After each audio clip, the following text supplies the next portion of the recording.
Hello students, here I Ranjana Agnihotri welcome you in my social science class. Today I am going to start a new chapter in the political science and the chapter is constitutional design.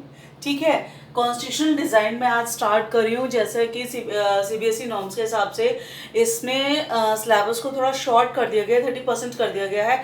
तो इसमें भी सिर्फ मैं constitutional design में I will only tell you about the African constitution. ठीक है, Africa का जो कॉन्स्टिट्यूशन है, कैसे ड्राफ्ट हुआ, क्या चीज़ें हैं, वही सारी चीज़ें मैं इसमें आपको एक्सप्लेन करूँगी।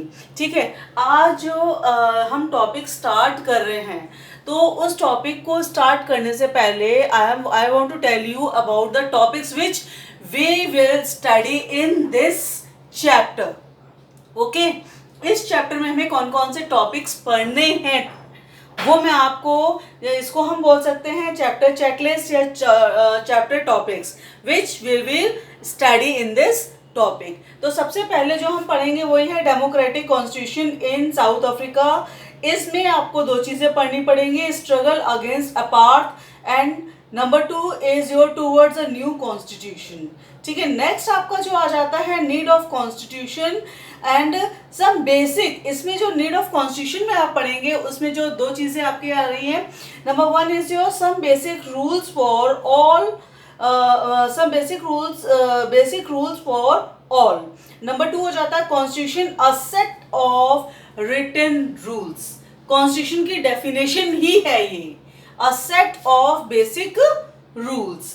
ठीक है, सेट ऑफ रिटन रूल्स या basic rules. Set of written rules is the meaning of the constitution. So let's start our topic. जो पहले मैंने टॉपिक्स बताए थे उन टॉपिक्स में सबसे पहले स्टार्ट करते हैं democratic constitutional in South Africa. ठीक है, in South Africa already you had studied, you know about the constitution, जो कि आपको प्रीवियस चैप्टर में मैं एक्सप्लेन कर चुकी हूँ अपने। ठीक है, तो यहाँ पर in democracy there are certain basic rules and citizen and that the citizen and the government have to follow. ठीक है, कॉन्स्टिट्यूशन में क्या हो जाता है, there are certain rules that rules will follow by the government as well as for the citizen. ठीक है, citizen को भी फॉलो करने होते हैं और गवर्नमेंट को भी फॉलो करने होते हैं। That is called your constitution. वो क्या कहलाता है आपका, कॉन्स्टिट्यूशन कहलाता है, जो दोनों government as well as the citizen दोनों मिलकर उन रूल्स को फॉलो करते हैं। That is called the constitution.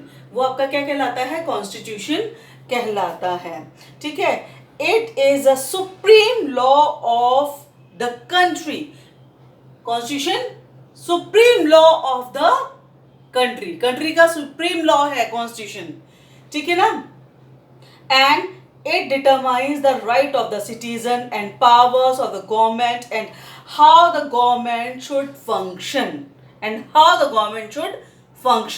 that is all, each and everything is mentioned in the constitution. ठीक है, हमारे जो राइट्स हैं, फंडामेंटल राइट्स हैं, ड्यूटीज़ हैं हमारी, और हम जो गवर्नमेंट कैसे वर्क करेगी, कैसे उनको इम्प्लीमेंट कराएगी, ये सारी कॉन्स्टिट्यूशन के बिहाफ पर ही होता है। ठीक है ना, अब देखिए हम इसको टॉपिक को स्टार्ट कर रहे हैं, democratic constitution in South Africa. Before starting it, हमें सबसे पहले जो इसका मेन जो है that is known as that एक पर्सनैलिटी है, the personality name is Nelson Mandela. ठीक है, Nelson Mandela, he was fight against the apartheid. ठीक है, apartheid means discrimination between the race, caste. ठीक है, डिस्क्रिमिनेशन बिटवीन मतलब भेदभाव करना, जाति के आधार पर, रंग के आधार पर, ठीक है, धर्म के आधार पर, that is called the discrimination, that is called the apartheid. ठीक है, तो यहाँ पर हम जो है इसको, इस कॉन्स्टिट्यूशन को, जो आपका अफ्रीका का जो कॉन्स्टिट्यूशन ड्राफ्ट हुआ है, अफ्रीका को फ्रीडम मिला है from the white African people से, तो उसमें सबसे बड़ा रोल या सबसे मेजर रोल जो प्ले किया है that was the Nelson Mandela. ठीक है, Here, after long struggle for freedom, South Africa became independent and got its democratic constitution with the help of the Nelson Mandela. ठीक है ना? He considered the chief driving force behind it.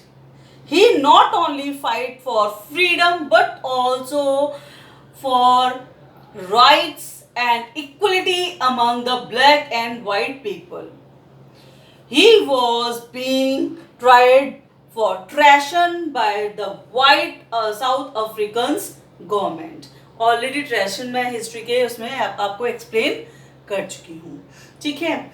Although 7 other leaders, Nelson Mandela के साथ में 7 other leaders थे जो कि इनको sentence to life imprisonment. Sentence to life imprisonment means आजीवन कारावास के लिए कर दिया गया था. कब? 1964 में. कब? 1964. ठीक है. 1964 में आजीवन कारावास के लिए कर दिया गया. नेल्सन मंडेला के साथ 7 अदर जो ऑफिसर्स थे, उनको भी, लीडर्स जो थे, उनको भी इनके साथ में जो है सेंटेंस टू लाइफ इम्प्रिजमेंट कर दिया गया था during to oppose the apartheid. Already apartheid मैंने बता दिया क्यों किया था, क्योंकि ये अपार्थ का विरोध कर रहे थे. उस पीरियड में एक्चुअली जो है जो American they came to Africa just like India. India की तरह ही अफ्रीका में आए थे. किसके लिए आए थे? कि उसको कैप्चर कर लिए, कॉलोनी में कन्वर्ट करने के लिए.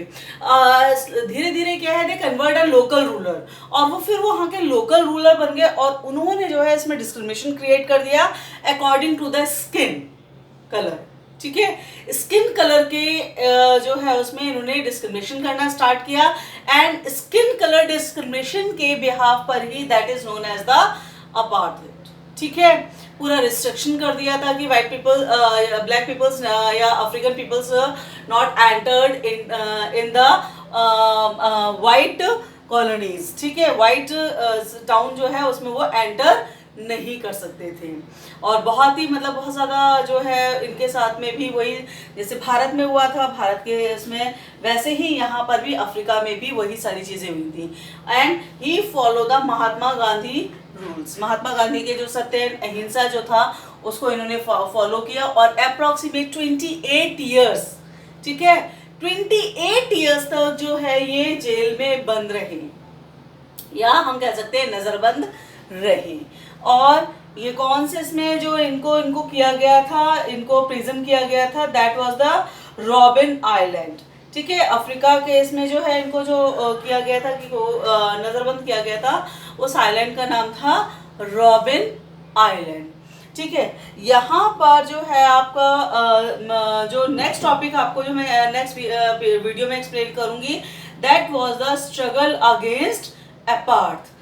कैसे स्ट्रगल किया था अपार्थ के अगेंस्ट, ये आपको मैं नेक्स्ट वीडियो में एक्सप्लेन करूंगी. Till then bye.